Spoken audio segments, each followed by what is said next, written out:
Hello dear students, आज मैं आपके लिए जो वीडियो बनाने जा रहा हूँ इसके अंदर आप पढ़ोगे कि what is a chemical equation. So आओ देखें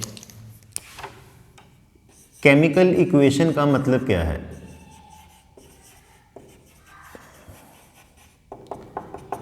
केमिकल इक्वेशन का मतलब है representation of any chemical change, representation of any chemical change in terms of symbols or chemical formula। Chemical formula आपने पिछली वीडियो के अंदर पढ़ा था। जैसे मान लीजिए कोई एक सिंपल बात, कोई रिएक्शन जिसको आप सिंपल लैंग्वेज में कोई भी रिएक्शन को बोलिए उसको आप सिंबल की फॉर्म में लेके आएंगे। मान लीजिए मैं कहता हूँ कोयला, कोयले की हवा के अंदर ऑक्सीडेशन होती है। सो ऑक्सीडेशन का मतलब रिएक्शन विद ऑक्सीजन, और इसमें क्या बनती है, कार्बन डाइऑक्साइड। जो धुआं उठता है उसके बीच में क्या होती है, कार्बन डाइऑक्साइड। सो जो कोल है, कोल सिंपली होता है कार्बन की रिएक्शन हुई विद ऑक्सीजन और क्या बना आपके पास, कार्बन डाइऑक्साइड। मान लीजिए मैं कहता हूं कि जिंक की रिएक्शन हुई हाइड्रोक्लोरिक एसिड के साथ, इससे जो बना वो है जिंक क्लोराइड प्लस हाइड्रोजन। अभी इतनी लंबी जो अपन ने लाइन लिखी है इसको सिंबल की फॉर्म में अपन छोटा सा कर सकते हैं। जिंक हो गया आपके पास Zn, हाइड्रोक्लोरिक एसिड होता है HCl, ये देगा ZnCl2 प्लस हाइड्रोजन। अगर आप इसको बैलेंस करेंगे तो यहाँ पर आ जाएगा 2। सो जिंक 2 HCl के साथ मिलके बनाएगा जिंक क्लोराइड, साथ में निकलेगी हाइड्रोजन। सो एक केमिकल इक्वेशन का सिंपल सा मतलब है कि किसी भी इक्वेशन को इन टर्म्स ऑफ सिंबल या फॉर्मूला रिप्रेजेंट करना। ऐसे आप बहुत ही ज़्यादा जितने मर्जी एग्जांपल्स लिख सकते हो। एक और लिख देता हूँ, मैग्नीशियम की रिएक्शन हुई सल्फ्यूरिक एसिड के साथ, तो आपके पास बना मैग्नीशियम का सल्फेट प्लस हाइड्रोजन। सो मैग्नीशियम का सिंबल Sb, सल्फ्यूरिक एसिड का फॉर्मूला H2SO4। सो किसी का सिंबल किसी का फॉर्मूला MgSO4 प्लस हाइड्रोजन। सो ये हो गया आपके पास what is a chemical equation. इसके बाद हम देखते हैं कि what are the essentials of chemical equation.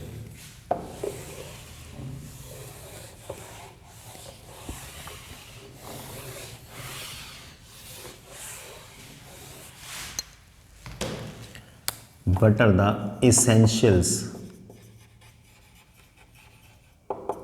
of chemical equation? Essentials of chemical equation का मतलब होता है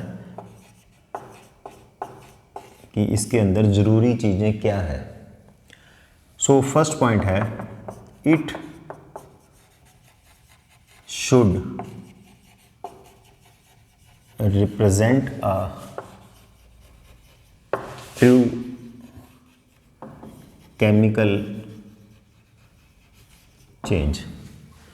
ट्रू केमिकल चेंज का मतलब ये है कि भाई वो रिएक्शन होनी भी तो चाहिए, जिसके लिए मैं कुछ सिंबल लिख रहा हूँ वो रिएक्शन एक्चुअल में, नेचर में, एनवायरनमेंट में एग्जिस्ट भी तो करनी चाहिए। मान लीजिए मैं कहता हूँ कि नमक है, नमक के बीच में ऑक्सीजन डाल दी, तो अब ये कोई रिएक्शन बनती नहीं। नमक के बीच में ऑक्सीजन, हवा में पड़ा हुआ जो नमक है उसको कुछ भी नहीं होगा, बस ज़्यादा से ज़्यादा वो क्या हो जाएगा, मॉइस्चर आ जाएगा उसके अंदर, पर इसके साथ रिएक्शन तो कोई नहीं बनती। तो इसके लिए कोई ऐसे सिंबॉलिक रिप्रेजेंटेशन नहीं बनेगी। दूसरा पॉइंट इसके अंदर ये है कि जो इक्वेशन है वो बैलेंस्ड होनी चाहिए।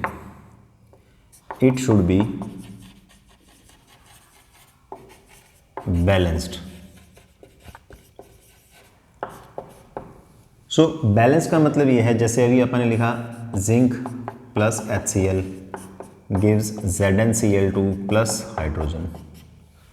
तो अब एक जिंक एक H 2H, तो H बैलेंस नहीं है, इसके आगे अपन क्या लगाया 2 Cl, अब ये क्या होगी बैलेंस। सो इक्वेशन क्या होनी चाहिए बैलेंस्ड। तीसरा पॉइंट ये है कि it should be molecular. Molecular का मतलब यहाँ पर ये है कि मान लीजिए मैंने बोला कि जिंक की हाइड्रोक्लोराइड के साथ रिएक्शन हुई, ZnCl2 बना, zinc plus 2HCl gives ZnCl2। तो आप यहाँ H नहीं लिख सकते, हाइड्रोजन निकली, हाइड्रोजन H नहीं होती। हाइड्रोजन का सिंबल H जरूर है, ये सही बात है, बट जो हाइड्रोजन है नेचर में एग्जिस्ट करती है वो है as a molecule, hydrogen atom नहीं है। और देख लीजिए, मान ली मुझे अमोनिया बनाना है, तो ये गलत है, ये अमोनिया बनाना है तो अमोनिया बनता है N2 और H2 से। अगर मैं लिखूँ nitrogen N hydrogen H gives ammonia NH3, तो ये गलत है। इसको बैलेंस करेंगे, N2 + 3H2 गिव्स 2 अमोनिया। मतलब इक्वेशन के अंदर जो भी सिंबल्स आएंगे या जो भी कंपाउंड्स आ रहे हैं, जो भी मॉलिक्यूल्स हैं, वो मॉलिक्यूल की फॉर्म में ही होने चाहिए। आप उसको एटॉमिक फॉर्म में नहीं लिख सकते अगर वो नेचर में वैसे एग्जिस्ट नहीं करता। अब जिंक नेचर में zinc as a zinc exist कर रहा है, एलिमेंट है, ये स्टेबल है, इसको लिख सकते हैं, बट HON ये जो गैसेज हैं इनको सबको आपको H2O2 और N2 जैसे ही लिखना पड़ेगा। तो ये हो गया आपके पास essentials of chemical equation. Next है इसके बाद information conveyed by a chemical equation.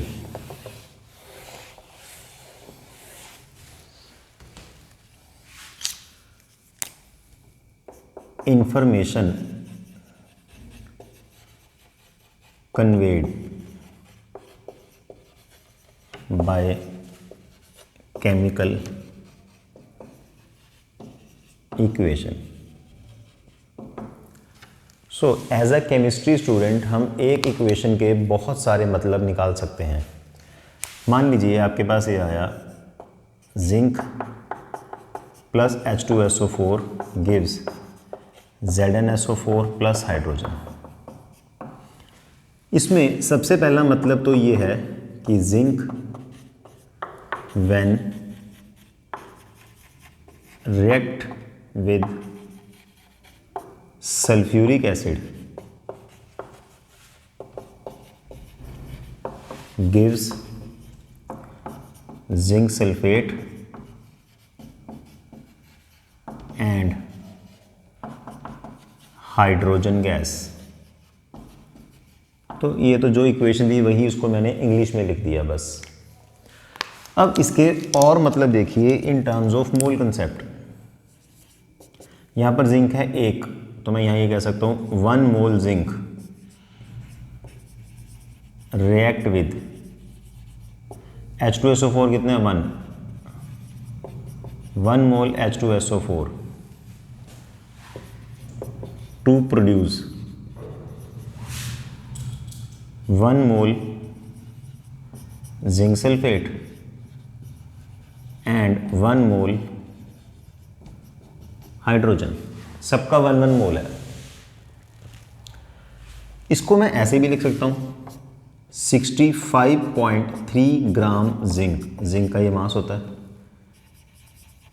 React with 1 mole H2SO4 to produce 1 mole zinc sulphate and जो हाइड्रोजन का 1 मोल है उसको मैं ऐसे लिख सकता हूँ 22.4 litre hydrogen at STP। STP का मतलब होता है स्टैंडर्ड टेम्परेचर एंड प्रेशर। इस इक्वेशन को मैं ऐसे भी लिख सकता हूँ थर्ड पॉइंट कि मान लीजिए इधर फिर मैं 1 मोल कर देता हूँ 1 mole zinc react with sulphuric acid होता है 98 gram 1 mole 98 gram H2SO4 to produce 1 mole zinc sulfate and 2 gram hydrogen. Hydrogen का मास होता है 2 ग्राम। आप इसके अंदर ये भी कह सकते हैं एवोगैड्रो, एवोगैड्रो होता है 6.022 10⁻23 atoms of zinc react with sulphuric acid, फिर एवोगैड्रो, विद एवोगैड्रो। अब यहाँ एटम की जगह मॉलिक्यूल आएगा क्योंकि H2SO4 एक मॉलिक्यूल है। With Avogadro molecules of H2SO4 to produce, ये आपकी मर्जी है, मोल में लिखना है, मॉलिक्यूल में लिखना है, कुछ भी कर सकते हो। To produce 1 mole zinc sulphate and, इसमें भी मैं ये भी कर सकता था Avogadro, and Avogadro molecules of hydrogen.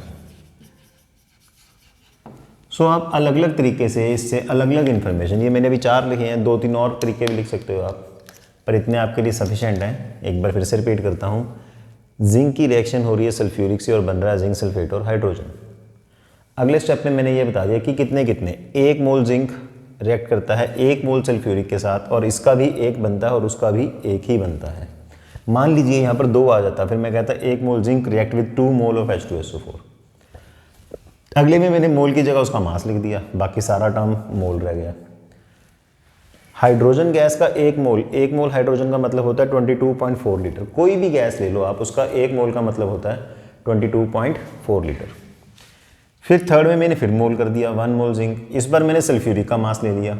मतलब सबका एक ही है, जो मर्जी लिख लो, सबका एक ही मतलब है, सब इक्वेशन एक ही चीज़ बता रही हैं, बस पढ़ने का तरीका अलग अलग है। जैसे मान लीजिए आप कहते हैं कि 20 रुपये के 1 किलो प्याज हैं, और मान लीजिए वो प्याज की गिनती 5 है, तो 5 प्याज 20 रुपये 1 किलो, सब एक ही बात है। 1 किलो अगर आप कह देते हैं केले 30 रुपये के हैं, तो आधा किलो कितने के आएंगे? आधा किलो का रेट पता है तो आप पाइया वाला रेट भी निकाल सकते हैं। मतलब कुछ भी कैलकुलेशन हैं जस्ट मोल कंसेप्ट की, पर मोल कंसेप्ट जो है वो आपके सिलेबस में से कट चुका है। मोल कंसेप्ट नहीं करना आपको सिर्फ उसके ये मीनिंग्स ही यूज़ करने हैं, अलग अलग लैंग्वेज में इसके मीनिंग है। नेक्स्ट है इसके बाद जो आप ये इक्वेशन लिखी आपने, ये इसके अंदर ये बहुत सारी चीज़ें पता चल भी रही हैं। ये जो अपने को सारा पता चला है इस इक्वेशन से पता चला है। अगला पॉइंट ये है कि इस इक्वेशन के अंदर कमी क्या क्या है।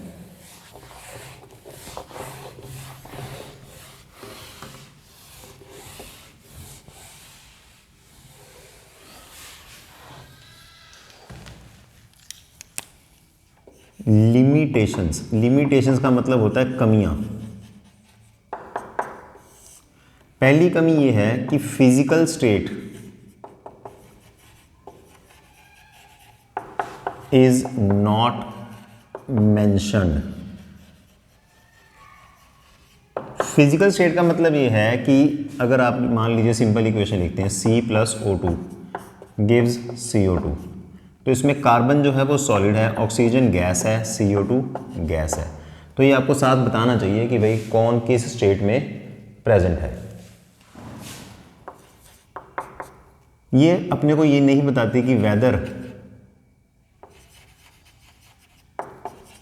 सॉल्यूशन इज डाइल्यूट और कॉन्सेंट्रेट। कॉन्सेंट्रेट होता है गाढ़ा, डाइल्यूट होता है पतला। मान लीजिए आप कहते हैं Mg plus H2SO4 gives MgSO4 plus hydrogen. तो इस इक्वेशन के अंदर ये डाइल्यूट है कि कंसंट्रेट है, डिपेंड करेगा, ये आपको बताना पड़ेगा साथ। तीसरा पॉइंट, ये इसमें ये नहीं बताती कि whether product formed is precipitate और नॉट। प्रेसिपिटेट होता है लिक्विड में से गाढ़ी चीज़ अगर सेपरेट हो जाए, जैसे देखने में आप इसको ऐसे कह सकते हैं, कर्ड। जब आप दही से अभी लस्सी बना रहे हैं और उसमें आपने पानी नहीं डाला तो जो छोटे छोटे पार्टिकल जुड़े हुए बने हुए होते हैं उनको आप बताते हैं precipitates.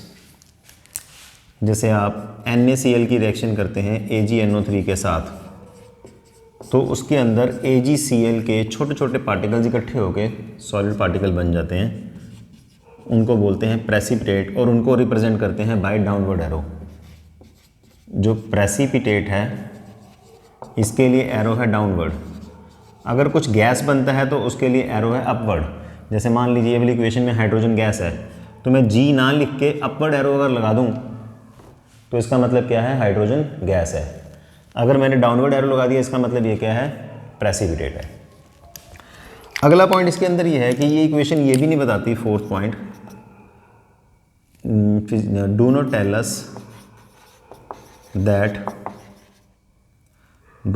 Us that whether heat is released और एब्जॉर्ब्ड। ना तो ये बताती है कि इसमें हीट निकलेगी, ना ही वो ये बताती है कि इसमें हीट एब्जॉर्ब होएगी। अब इसका मतलब क्या है, आपको पहले मैं एक टर्म और बता दूं इसके अंदर। अगर किसी भी रिएक्शन के अंदर हीट रिलीज होती है तो उस रिएक्शन को बोलते हैं एक्सोथर्मिक, और अगर किसी के अंदर हीट एब्जॉर्ब होती है तो उस रिएक्शन को बोलते हैं एंडो। एक्सो होता है बाहर, एंडो होता है अंदर, एंडोथर्मिक। अब जैसे C+O2 गिव्स CO2 है, ये एक रिएक्शन है। जब तुम कोयला को जलाओगे तो हीट उस टाइम पे बाहर आती है, गर्मी निकलती है, तो ये रिएक्शन क्या होगी, एक्सोथर्मिक, एक्सो। बट अगर तुमने CaCO3 को गर्म करके तोड़ना है, CaO + CO2, ये जो मैंने ट्रायंगल बनाया है, ट्रायंगल का मतलब क्या होता है, इसको हीट देनी है, हीट एब्जॉर्ब करेगा, मतलब ये प्रोसेस क्या हो गया आपके पास, एंडोथर्मिक। सो अगर मैं इक्वेशन के ऊपर लिखता हूं कि प्रोसेस एक्सो है या एंडो है, तो मुझे उससे ये पता चल जाएगा कि उसमें हीट रिलीज हो रही है या हीट एब्जॉर्ब हो रही है। फोर्थ पॉइंट ये है कि, या फोर्थ नहीं, फिफ्थ पॉइंट ये है कि आपको इसके अंदर टेम्परेचर, प्रेशर या कैटलिस्ट ये भी मेंशन नहीं किया आपने। टेम्परेचर, प्रेशर, कैटलिस्ट का मतलब क्या है, जैसे मान लीजिए मैंने इक्वेशन लिखी N2 + 3H2 गिव्स 2NH3। इस इक्वेशन के लिए जो टेम्परेचर रिक्वायर्ड है वो है 720 केल्विन, 720 केल्विन पे रिएक्शन होती है। और इस इक्वेशन के लिए जो प्रेशर रिक्वायर्ड है वो 200 एटमॉस्फेयर है, प्रेशर 200 एटमॉस्फेयर। और इस रिएक्शन के अंदर जो कैटलिस्ट डलता है उसका नाम है आयरन, और उसके साथ जो प्रमोटर डलता है उसका नाम है मोलिब्डेनम। सो अगर मैं एरो के ऊपर ये सब कुछ लिखता हूं तो इसका मतलब क्या हुआ कि N2 की जब H2 के साथ रिएक्शन होगी और अमोनिया बनेगा तो ये रिएक्शन होगी 720 केल्विन पे, प्रेशर होगा 200 एटमॉस्फेयर, कैटलिस्ट होगा आयरन, और उस आयरन को प्रमोट करेगा प्रमोटर कौन, मोलिब्डेनम। तो ये है इनके अंदर कमियां। एक और कमी है जो मैं लिख के नहीं दिखा सकता, वो कमी ये है कि आपको ये नहीं पता चलता कि कोई भी रिएक्शन की स्पीड कितनी होगी, काइनेटिक्स ऑफ द रिएक्शन। कोई रिएक्शन स्लो है, कोई रिएक्शन फास्ट है। जैसे मान लीजिए रस्टिंग ऑफ आयरन है, लोहे को आपके घरों में जंग लगती है पर उसको काफ़ी टाइम लग जाता है, 2 महीने, 3 महीने, 6 महीने। बट अगर आप कहते हैं एसिड के बीच में बेस डाला तो वो जस्ट 1 मिनट के अंदर रिएक्शन खत्म हो जाएगी। अगर आपने इससे पहले मैंने एक प्रेसिपिटेट वाली रिएक्शन लिखी थी वो की 1 मिनट में ख़त्म हो जाएगी। कंबस्टन की ये साथ के साथ शुरू हो जाएगी और बहुत ही जल्दी ख़त्म भी हो जाएगी। सो रिएक्शन को कितना टाइम लग रहा है उसके बारे में भी हम नहीं बताते। तो ये सारी इसके अंदर क्या होगी, कमियां। अब कमियों को दूर करना है, तो जो मैंने वैसे तो साथ साथ लिख ही दिया अभी क्या क्या कमियां हैं, वही दूर कैसे करेंगे, जो नहीं लिखा वो वहां लिख दो। सो नेक्स्ट है रिमूवल ऑफ द ड्रॉबैक्स। कमियां दूर कैसे करेंगे, रिमूवल ऑफ ड्रॉबैक्स। ड्रॉबैक्स का मतलब लिमिटेशन, कमियां जो है उनको दूर कैसे करें। First, physical state should be mentioned. बताओ उसके अंदर कि भाई कौन किस स्टेट में है। N2 के साथ लिखो गैस, H2 के साथ लिखो गैस और 2NH3 के साथ लिखो गैस। सो N2 + 3H2 gives 2NH3, ये सब कुछ गैस है। जो अगर कुछ सॉलिड आए तो आपको लिखना पड़ेगा सॉलिड, लिक्विड आए तो आपको लिखना पड़ेगा लिक्विड। फिर इसके बाद मेंशन, क्या मेंशन करो कि वेदर सॉल्यूशन इज डाइल्यूट और कंसनट्रेट। तो ये मैं सारी वैसे ड्रॉबैक रिमूव कर चुका हूँ साथ साथ समझाने के टाइम पे, फिर भी एक बार देख लीजिए आप। Mg + H2SO4 gives MgSO4 + hydrogen. सो इसमें आपको ये बताना है कि ये डाइल्यूट है। थर्ड, टेम्परेचर और प्रेशर या कैटलिस्ट, ये सब के बारे में बताओ, मस्ट बी मेंशन्ड। तो सबके अंदर ही आना है अभी मेंशन वाला, तो भाई मेंशन करो, बताओ। तो अभी अपन एग्जांपल किया N2 + 3H2 gives 2NH3, इसके अंदर 720 kelvin, 200 atmosphere, iron catalyst, molybdenum promoter.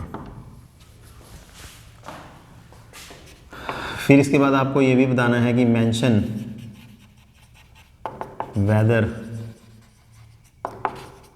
Reaction is एक्सो और एंडो, मतलब उसके साथ हीट निकल रही है कि हीट एब्जॉर्ब हो रही है।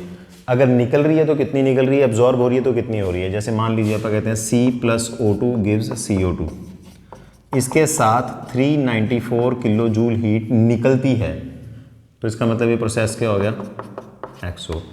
CaCO3 + 177 kilo joule gives CaO + CO2। अब वैसे अगर मान लो इसमें स्टेट भी लिख दूं तो इसको इतनी हीट चाहिए ताकि ये टूट जाए और वो बनाए, तो ये प्रोसेस क्या हो गया आपके पास, एंडोथर्मिक। इसके बाद मैंने आपको एक ये बताया था कि गैस के लिए क्या लगाना है आपको, डाउनवर्ड एरो, और प्रेसिपिटेट के लिए क्या लगाना है आपको, upward arrow. For gases formed, use upward arrow,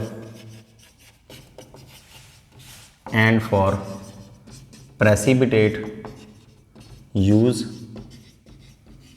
downward arrow। Upward arrow का तो मैं फिर से इसी एग्जांपल में बता देता हूँ कि आपको इसके अंदर यहाँ पर ये दिखाना है कि हाइड्रोजन गैस बनी है। और प्रेसिपिटेट वाले के लिए मैंने अभी आपको कराया था NaCl + AgNO3 gives AgCl + NaNO3। अब ये जो डाउनवर्ड एरो है ये आपको क्या शो करता है कि इसके अंदर क्या बनेंगे, प्रेसिपिटेट। लास्ट पॉइंट इसके अंदर ये है कि अगर मान लीजिए कोई एक रिएक्शन रिवर्सिबल भी है, रिवर्सिबल का मतलब जैसे वो फॉरवर्ड हो रही है वैसे ही वो वापस आ रही है, तो उसके लिए आपको रिवर्सिबल के ये साइन होते हैं, आगे भी जा रही है पीछे भी आ रही है। तो ये equation N2 + 3H2 gives 2NH3। अब मैं इस इक्वेशन में आपको सब कुछ लिख देता हूँ। N2 गैस है, H2 गैस है, अमोनिया गैस है, 720 केल्विन पे रिएक्शन होएगी, 200 एटमॉस्फेयर पे होएगी, आयरन कैटलिस्ट है, मॉलिब्डेनम प्रमोटर है। इस रिएक्शन के लिए एक्सोथर्मिक प्रोसेस है ये, और इसके लिए जो हीट निकलती है वो है +92.4 किलो जूल। तो इसमें अब जो मैंने सारा कुछ मेंशन कर दिया, इक्वेशन बैलेंस है, फिजिकल स्टेट है, टेम्परेचर है, प्रेशर है, एक्सो, एंडो, रिवर्सिबल, सब कुछ आ गया। इसको हम बोलेंगे कंप्लीट बैलेंस्ड इक्वेशन। सो पहले हमने पढ़ा क्या कमियां हैं, अब कमियों को अपन ने दूर कर दिया। इस वीडियो में अभी बस इतना ही। इसमें अगर आपको कोई भी प्रॉब्लम हो तो आप मुझे क्वेश्चंस भेज सकते हैं। Thank you.